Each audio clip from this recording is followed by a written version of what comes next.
से हम आ गए हैं।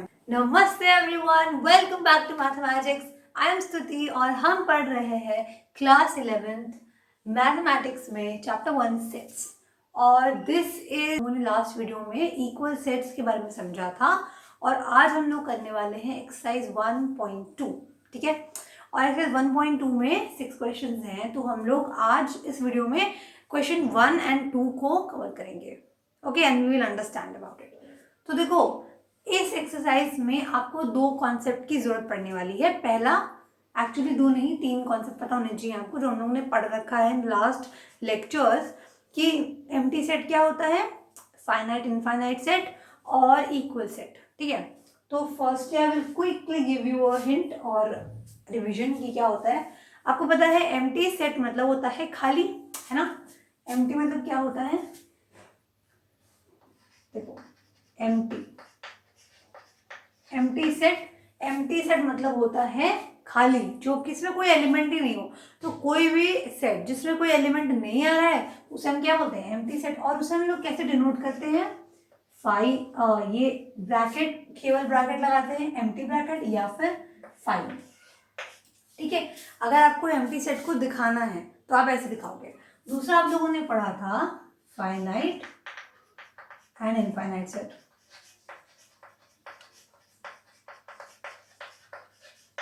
ठीक है, फाइनाइट एंड इनफाइनाइट सेट में आपने क्या पढ़ा था, कोई भी सेट जिसमें आपको पता है कितने एलिमेंट्स हैं। ठीक है, आपको मालूम है नंबर ऑफ एलिमेंट्स कितने हैं, यू नो, तब आप बोलते हो कि वो फाइनाइट है, वरना वो इनफाइनाइट है ना। और आपने लास्टली पढ़ा था इक्वल सेट्स। तो ये तो सबसे आसान कॉन्सेप्ट है। कोई भी दो सेट इक्वल आप कब बोलते हो, जब उनके अंदर के जो भी एलिमेंट है वो बराबर हो। मतलब इसमें 1 2 3 लिखा है, इसमें भी 1 2 3 लिखा है, तो दोनों सेट क्या हो जाएंगे, बराबर हो जाएंगे। अब आपको पता है कि सेट में रेपिटेशन करने में कोई दिक्कत नहीं आती है और ऑर्डर पे फर्क नहीं पड़ता, रेपिटेशन पे फर्क नहीं पड़ता। फॉर एग्जाम्पल, वैसे मैं आपको सब डिटेल में बता चुकी हूँ इन द लास्ट वीडियोस, आपको पता होगा। अगर आपको इनको डिटेल में देखना है तो आप एक बार ही जाके प्लेलिस्ट में आप इन टॉपिक्स को देख सकते हैं। I have explained it very well, you will enjoy. तो देखो, ए मान लो आपके पास है, मान लो ए के अंदर है 1 2 3। ठीक है, यह कोई एक सेट है। मान लो बी में आपके पास है 1 3 3 2 1 3। ठीक है, अब मैम ये दोनों बराबर है कि नहीं, आप बताओ। देखो, ये दोनों इक्वल हैं, A and B are equal. क्यों इक्वल है, आप बोलोगे नहीं तो मैम इसमें तो 3 एलिमेंट है और इसमें कितने हैं 1 2 3 4 5 6, इसमें 6 एलिमेंट है, बराबर कैसे हो सकता है। तो देखो, जब हम सेट बनाते हैं ना तो उसमें हम लोग रेपिटेशन नहीं करते हैं। लेकिन अगर मान लो रेपिटेशन हो भी गया है, तो उससे आपके सेट में कोई चेंज नहीं आएगा। साथ में आप चाहे 1 2 3 लिखो, 2 3 1 लिखो, कुछ भी लिखो, ऑर्डर मतलब आप एलिमेंट्स को आगे पीछे करोगे, उससे भी आपके सेट में कोई चेंज नहीं आएगा। तो इसीलिए ये दोनों क्या हो जाएंगे आपके, A and B are equal. Okay, very good. चलो, अब हम लोग आते हैं एक्सरसाइज के ऊपर कि क्या है फर्स्ट क्वेश्चन में, which of the following are the example of null set. Basically हाँ, अब नल सेट क्या होता है, तो आपको याद होगा जब हमने एम्प्टी सेट पढ़ा था तो मैंने आपको कहा था कि इसी एम्प्टी सेट को आप नल सेट भी बोलते हो। ठीक है, क्या बोलोगे आप, नल सेट। तो नल सेट कुछ और नहीं है कि मैम ये नल सेट हमने पढ़ा ही नहीं है। Null set basically empty set का दूसरा नाम है। ठीक है, मतलब एम्प्टी सेट बोलोगे या नल सेट बोलोगे या वॉइड सेट बोलोगे, तीनों एक ही बात है, मैं आपको बता चुकी हूँ। ठीक है, तो चलो आपको बताना है इन एग्जाम्पल्स में से कि इनमें से कौन से सेट नल सेट हैं। ठीक है, पहला set of odd natural number divisible by 2। मतलब आपको क्या करना है, आपको ऑड नेचुरल नंबर लेने हैं जो 2 से डिविजिबल हो। अब ये कैसा सवाल है, कितना ही इन्होंने हमको बुद्धू बनाने का काम किया है। देखो, आपको पता है ऑड नंबर्स होते क्या है, ऑड नंबर्स वो नंबर हैं जो 2 से डिविजिबल ना हो, है ना। ऑड नंबर होते ही वही नंबर है जो 2 से डिवाइड ना हो, उन्हें बोलते हैं कि वो ऑड नंबर है। और ये कह रहे हैं ऐसा नंबर आपको लाना है इस सेट के अंदर जो 2 से डिवाइड हो जाए। ऑड होना चाहिए और 2 से डिवाइड हो जाए। क्या ये पॉसिबल है? नहीं पॉसिबल है। ऐसा कोई एलिमेंट है ही नहीं ना कि जो 2 से डिवाइड हो जाए और वो ऑड नंबर हो।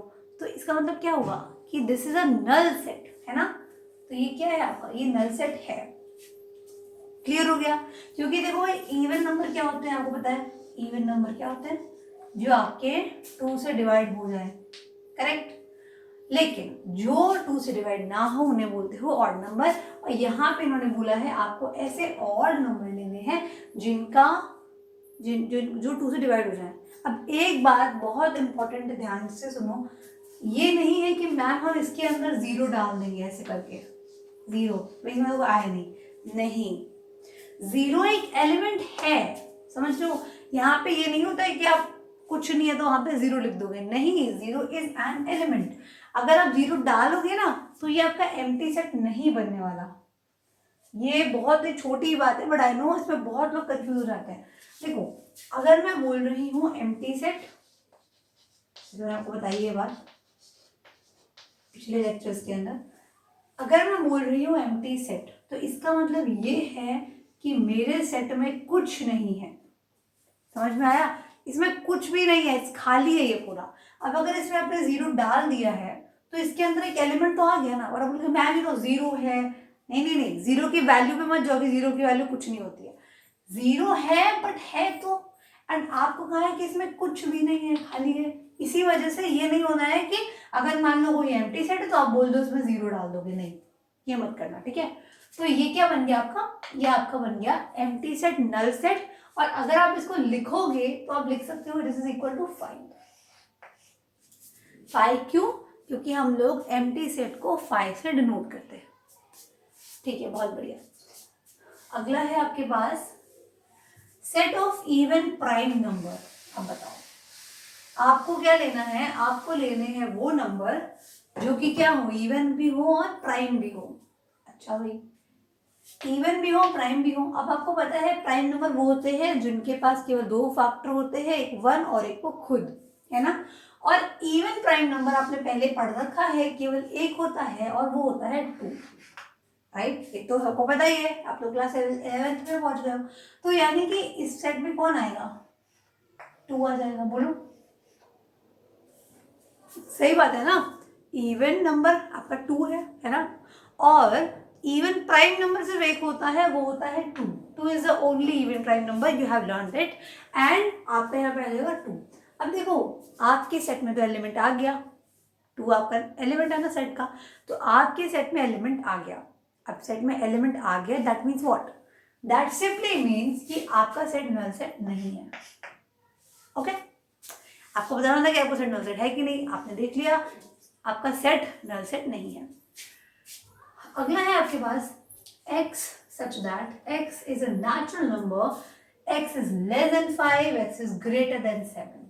ओके अब देखो आपको पता है जो ये लिखा है this is a set builder form, है ना। और सेट ऐसे लोग, ऐसे एलिमेंट्स आपके इस सेट में जाएंगे जो क्या होंगे, नेचुरल नंबर होंगे, ठीक है। पहली बात तो नेचुरल नंबर है। दूसरी बात कि आपका x जो 5 से छोटा है और 7 से बड़ा है। अच्छा भाई ठीक है, अब ये फिर से हमको बेवकूफ बना रहे हैं। देखो ये आपकी नंबर लाइन है, ठीक है, यहाँ मान लो आपका 5 है, यहाँ आपका 7 है, सही बात है। अरे भाई 5 है, 5 के बाद तो 7 आएगा ना नंबर लाइन पे, 5 6 7 आगे बढ़ रहा है, यहाँ पे भी है, यहाँ पे है 1, ठीक है, 1 से स्टार्ट होगा आपकी नंबर। अब इन्होंने बोला है कि आपको ऐसा एक्स लेके आना है कि आपका जो एक्स है ना वो 5 से छोटा है। मतलब एक तरफ ये कह रहे हैं कि आपका एक्स इधर आएगा, 5 से छोटा है ना, इसलिए x इज लेस देन 5 है। दूसरी तरफ ये बोलते हैं x इज ग्रेटर देन 7, मतलब आपका x जो है ना वो इस 7 के उधर जाएगा, x इज ग्रेटर देन 7।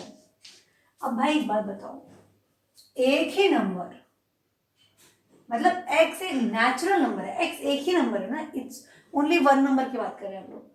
देखो अब आप बोलोगे यहाँ पे जब एंड लग जाता है ना, देखो इस बात को मैं बताना चाहती हूँ, यहाँ पे जब आप एंड लगा दोगे ना, इसका मतलब ये होता है कि आपको एक ऐसा नंबर चाहिए जो 5 से छोटा भी होगा और 7 से बड़ा भी होगा। मतलब एक ही नंबर, अब बताओ एक ही नंबर 5 से छोटा भी हो और 7 से बड़ा भी हो, is it possible? No it is not possible. इसका मतलब क्या हो गया कि ये सेट आपका क्या बन गया, नल सेट बन गया, और ये खाली है, एम्प्टी है। एम्प्टी क्यों है, क्योंकि इसके अंदर कोई भी एलिमेंट नहीं आएगा। क्यों नहीं आएगा, बिकॉज ऐसा कोई नेचुरल नंबर आपके पास, ऐसा कोई नंबर ही नहीं है आपके पास जो 5 से छोटा भी होगा और 7 से बड़ा भी होगा at the same time. Clear, चलो ठीक है, वेरी गुड। तो ये आपका हो गया। अब नेक्स्ट क्या है, अब देखो ये y यहाँ लिखा है, y से देख के डरना नहीं कि y कहाँ से आ गया। जैसे x लिखते हो आप, वैसे आप y भी लिख सकते हो, वैसे आप z भी लिख सकते हो, a भी लिख सकते हो, कुछ भी आपकी मर्जी है। ठीक है, हम लोग जनरली x से लिखते हैं और जनरली y से भी कभी कभी लिख देते हैं। ठीक है, तो ये कुछ नहीं, केवल आपसे इतना ही कह रहे हैं कि आपके एलिमेंट्स कौन से एलिमेंट्स आएंगे, वही वाली बात है। तो यहाँ लिखा है कि y such that y is a point common to any two parallel lines। अब देखो क्वेश्चन सॉल्व करने से पहले you need to read the question properly. तो यहाँ पे क्या बोला है इन्होंने कि y क्या है, एक कॉमन पॉइंट है, एक पॉइंट है, ठीक है, पॉइंट है। कॉमन मतलब है जो दोनों में होना चाहिए। एनी टू पैरेलल लाइंस, मतलब आप कोई भी दो पैरेलल लाइन ले आओ मेरे पास और उसमें कॉमन पॉइंट चाहिए मुझे, y वो वाला पॉइंट है। अब आपने पढ़ा है कि पैरेलल लाइंस कौन सी लाइन होती है। पैरेलल लाइन की डेफिनेशन ये बोलती है कि दो ऐसी लाइंस को पैरेलल तब बोलते हैं जब वो लाइंस कभी आपस में ना मिले। Parallel lines never meet. ठीक है, दो लाइंस आप चाहे कुछ भी बना लो, देखो ऐसे बनाओगे तो भी ये कभी मिलेंगी नहीं। ठीक है, आप इसको ऐसे बनाओ तो भी नहीं मिलेंगी। तो पैरेलल लाइंस कभी मिल ही नहीं सकती। अगर पैरेलल लाइंस कभी मीट ही नहीं करेंगे आपस में तो they will never have a common point. ठीक है, क्या पॉसिबल है कि उनका कोई कॉमन पॉइंट हो। कॉमन पॉइंट कब निकलेगा, जब आपके पास दो लाइंस मान लो हैं और वो आपस में इंटरसेक्ट कर रहे हैं तो आपका कॉमन पॉइंट है, बोलते हो कि भाई ये मेरा कॉमन पॉइंट है। लेकिन यहाँ तो आपकी लाइन कभी मिल ही नहीं रही है ना। तो इसका मतलब ये हुआ that you will never have a common point. Okay, और नहीं है इसका मतलब क्या हुआ कि आपका सेट क्या बन गया, खाली हो गया, एम्प्टी सेट बन गया। तो you will say that this is a null set. Okay, आप एम्प्टी सेट बोल सकते हो, आप नल सेट बोल सकते हो, दोनों में कोई डिफरेंस नहीं है। Okay, so I hope you get it. Now we will move to second question. और इसमें क्या है, देखो इसमें लिखा है which of the following set are finite और इनफाइनाइट। तो अभी हम लोगों ने बताया था ना मैंने आपको कि फाइनाइट इनफाइनाइट सेट क्या होता है, वही हमको आइडेंटिफाई करना है। अब अगर आपने लास्ट प्रीवियस लेक्चर्स देखे हैं तो ये आप तो 1 मिनट में कर लोगे, और नहीं तो हम देखते हैं क्या करना है इसमें। तो पहला है आपके पास the set of months of an year. मतलब आपको क्या करना है, जो एक साल में जितने मंथ होते हैं, ठीक है, आप उनका अगर सेट बनाओगे तो वो फाइनाइट है कि इन्फिनिट आपको बताना है। तो आपको मालूम है, देखो एक साल में कितने महीने होते हैं, 12 मंथ होते हैं, है ना। तो it is a finite number और नॉट, टेल मी। आपको एग्जैक्टली मालूम है कि एक साल में 12 महीने होते हैं, राइट। और इसका जो आप सेट बनाओगे ना, आप उसको लिख भी सकते हो, ठीक है। तो वो क्या है, वो फाइनाइट हो गया, बोलो। अच्छा, फाइनाइट सेट वो सेट होता है जिसमें आपको you know exactly the definite number of element present. मतलब अगर आपको मालूम है कि मेरे सेट में कितने एलिमेंट्स हैं तो आप उसे बोलते हो कि वो फाइनाइट है। और अगर आपको नहीं मालूम है, आपका सेट जो है वो आगे जाता ही जा रहा है, like it's keep on going, never ending है। जैसे for example set of natural number, आपको पता है नेचुरल नंबर में क्या होता है, 1 2 3 4 एंड देन वो आगे कंटिन्यूली जाता जा रहा है। तो ऐसे सेट को हम बोलते हैं क्या, इनफाइनाइट सेट। तो देखो पहले में आपको बताना है मंथ ऑफ द ईयर, ठीक है। अब जो मंथ ऑफ द ईयर वाली बात है ना, आपको पता है कि एक साल में 12 महीने होते हैं, it is a finite definite number. तो इसीलिए क्या बन जाएगा, ये आपका फाइनाइट सेट बन जाएगा। क्लियर, क्यों फाइनाइट बना, बिकॉज यू नो एग्जैक्टली कि कितने होते हैं महीने। फाइनाइट महीने ना, फाइनाइट नंबर 12 होते हैं ओनली। अब आप चाहो इफ यू वांट तो you can even make the set, ठीक है। आप सेट बना सकते हो, क्या होता है, जनवरी फरवरी मार्च अप्रैल, आप पूरा लिख लेना, अप्रैल मई जून जुलाई अगस्त सितंबर अक्टूबर नवंबर, ठीक ठीक है। अब देखो आपसे उन्होंने बोला नहीं कि आपको सेट बनाना है, but I am still making so that आपको समझ में आ जाए। अब देखो ये क्या है, एक फाइनाइट नंबर है, ये फिनिश हो गया है, ठीक है। तो ये क्या है, आपका फाइनाइट सेट बन गया। अगला है आपके पास, अब देखो यहाँ लिखा है 1 2 3 and then it's keep on going. ये जो डॉट होते हैं ना, ये डॉट आपको ये बताते हैं कि आपका सेट आगे जाता जा रहा है, क्योंकि देखो इतने सारे numbers it is not possible कि आप उसको लिख पाओ, है ना। मैंने आपको बताया था जब हम लोग इनफाइनाइट सेट के बारे में बात कर रहे थे, तो मैंने आपको बताया था कि जो इनफाइनाइट सेट होता है ना वो आगे जा ही रहा है। मतलब अगर आप बोलोगे 1000 तक रुक गया तो फिर हम 1 लाख बता देंगे, 1 लाख के बाद 10 लाख आएगा, फिर 10 करोड़ आएगा, फिर ऐसे आप जो नंबर मुझे बोलोगे उसके आगे एक नंबर मैं और बता दूंगी। तो इसका मतलब ये है कि आपका सेट कीप ऑन गोइंग, ठीक है। इसीलिए मुझे बोलते हैं कि ये इनफाइनाइट सेट है। क्लियर हो गया। तो देखो यहाँ सिंपली में दिख रहा है कि हमको मालूम नहीं है कि सेट कहाँ तक जा रहा है, मतलब ये आगे जाता ही जा रहा है। तो ये कौन सा सेट बन गया, अरे इनफाइनाइट बन गया। तो ये आपका सेट कौन सा है, इनफाइनाइट सेट। क्लियर, ठीक है, बहुत बढ़िया। नेक्स्ट है आपके पास 1 2 3 डॉट डॉट डॉट डॉट। अब यहाँ देखो 99 और 100 लिखा है। अब ये नहीं है कि मैम जहां भी हमने डॉट डॉट डॉट देखा वहां तो इनफाइनाइट लिख दिया, ऐसा नहीं करना है। यहाँ पे देखो आपको मालूम है, यहाँ पे लिखा है 99 100, मतलब इस सेट में टोटल आपके पास में 100 एलिमेंट्स हैं, और वो 100 एलिमेंट्स कुछ और नहीं है, नेचुरल नंबर है, ठीक है। क्या लिखा हुआ है, ये 1 2 3 और आगे जाके 99 100 तक आ रहा है। मतलब ये जो आपका सेट है इसके अंदर 100 एलिमेंट्स है और ये 100 पे स्टॉप हो गया, रुक गया है। मतलब यू नो कि इसमें कितने एलिमेंट्स हैं। तो ये क्या बन जाएगा, तो ये आपको बन जाएगा फाइनाइट सेट।